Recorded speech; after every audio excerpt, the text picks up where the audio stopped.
شروع اللہ کے نام سے جو بڑا مہربان نہایت رحم کرنے والا ہے۔ ایک عورت کہتی ہے کہ میرا خاوند کسی وجہ سے لمبی مدت کے لیے غائب ہو گیا۔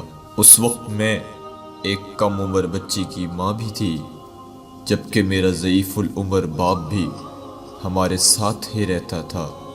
ہماری غربت اور مفلسی اپنی انتہا کو تھی اور اکثر اوقات ہمارے گھر میں کھانے کے لیے کچھ نہیں ہوتا تھا۔ اگر دوپہر کو کچھ کھا لیتے تو رات کو بھوکا سونا پڑتا تھا۔ صبر کے ساتھ ہم ہر حال میں اللہ کا شکر ادا کرتے تھے۔ ایک رات کو تو بھوک اور افلاس نے ہمارا وہ امتحان لیا جو اس سے پہلے کبھی نہیں لیا تھا۔ میری بیٹی کو شدید بخار نے آ لیا۔ بچی کی بخار اور بھوک سے بنی حالت سے مجھے اپنی اور اپنے والد کی بھوک بھول گئی۔ ایسی بے کسی اور لاچاری تو کبھی نہ دیکھی تھی۔ بے قراری حد سے بڑھی تو مجھے اللہ تبارک و تعالی کا یہ قول یاد آ گیا، امن یجیب المضطر اذا دعاہ ویکشف السوء۔ بھلا کون بے قرار کی التجا قبول کرتا ہے جب وہ اس سے دعا کرتا ہے، اور کون اس کی تکلیف کو دور کرتا ہے؟ جی ہاں، ہر قسم کی تکلیف، چاہے وہ بھوک کی ہو یا بیماری کی یا غربت و افلاس اور گناہوں کی، کون ہے اس ذات پاک کے سوا جو ان سب تکلیفوں کو دور کر سکتا ہے؟ یہ سب سوچ کر میں اٹھی اور جا کر وضو کیا۔ واپس آ کر بچی کے ماتھے پر پانی سے بھیگی ہوئی پٹی رکھی اور اللہ کے حضور نماز کی ادائیگی کے لیے کھڑی ہو گئی۔ مختصر سی نماز پڑھنے کے بعد ہاتھ اٹھا کر بچی کے لیے دعا کی، اس کے ماتھے سے پٹی اتار کر دوبارہ پانی سے بھگو کر رکھی اور ایک بار پھر نماز کے لیے کھڑی ہو گئی۔ نماز کے بعد ایک بار پھر بارگاہ الہی میں دعا کے لیے ہاتھ اٹھائے، دعا سے فراغت پر پانی کی پٹی تبدیل کی اور دوبارہ نماز کے لیے کھڑی ہو گئی۔ اور یہ عمل میں نے کئی بار کیا۔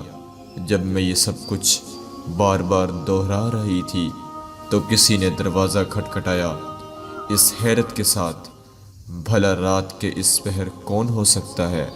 میرے والد نے پوچھا، کون؟ اور جواب آیا کہ میں ڈاکٹر ہوں۔ میں اور میرے والد ہم دونوں ایک دوسرے کو حیرت سے دیکھ رہے تھے کہ اس کو کس نے بلایا ہے۔ میرے والد نے جا کر دروازہ کھولا۔ ڈاکٹر نے آتے ہی پوچھا کہ مریضہ کدھر ہے، اور ہم نے سادگی سے بچی کی طرف اشارہ کر دیا۔ ڈاکٹر نے بچی کو چیک کیا، کاغذ پر ایک نسخہ لکھ کر میرے ہاتھ میں تھماتے ہوئے بولا، لائیے میری فیس دیجیے اور میں چلتا ہوں۔ میں نے آہستگی سے جواب دیا، ڈاکٹر صاحب، ہمارے پاس تو آپ کو دینے کے لیے فیس کے پیسے نہیں ہیں، بلکہ ہمارے پاس تو کچھ بھی نہیں ہے۔ میرا یہ جواب سنتے ہی ڈاکٹر جھلا اٹھا اور غصے سے تقریباً دھاڑتے ہوئے بولا کہ اگر فیس دینے کے لیے پیسے نہیں تھے تو مجھے آدھی رات کو فون کر کے کیوں بلایا تھا؟ کیوں مجھے اس طرح بے آرام کیا ہے تم لوگوں نے؟ ڈاکٹر کے منہ سے ٹیلی فون کا سن کر مجھے لگا کہ ڈاکٹر غلطی سے ہمارے گھر آ گیا ہے۔ میں نے ہمت کرتے ہوئے جواب دیا، ڈاکٹر صاحب، ہم نے آپ کو ٹیلی فون کر کے نہیں بلایا، بلکہ ہمارے پاس تو ٹیلی فون ہے ہی نہیں۔ یہ سن کر ڈاکٹر نے مجھ سے پوچھا، اچھا تو کیا یہ فلاں شخص کا گھر نہیں ہے؟ میں نے کہا، نہیں ڈاکٹر صاحب، فلاں صاحب ہمارا ہمسایہ ہے۔ یہ سن کر ڈاکٹر تھوڑا سا خاموش ہوا اور پھر ہمارے گھر سے نکل کر ہمارے ہمسائے کے گھر چلا گیا اور ہم خجالت اور شرمندگی سے خاموش بیٹھے رہے۔ تھوڑی دیر ہی گزری تھی کہ ڈاکٹر ایک بار ہمارے گھر آ گیا، آنکھوں میں آنسو اور رندھی ہوئی آواز میں بولا، اللہ کی قسم، تمہارے گھر سے اس وقت نہیں جاؤں گا جب تک تمہارا پورا قصہ نہیں سن لوں گا۔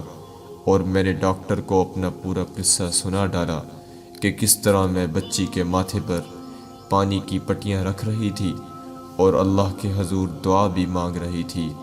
ڈاکٹر جلدی سے اٹھ کر باہر چلا گیا اور کچھ دیر کے بعد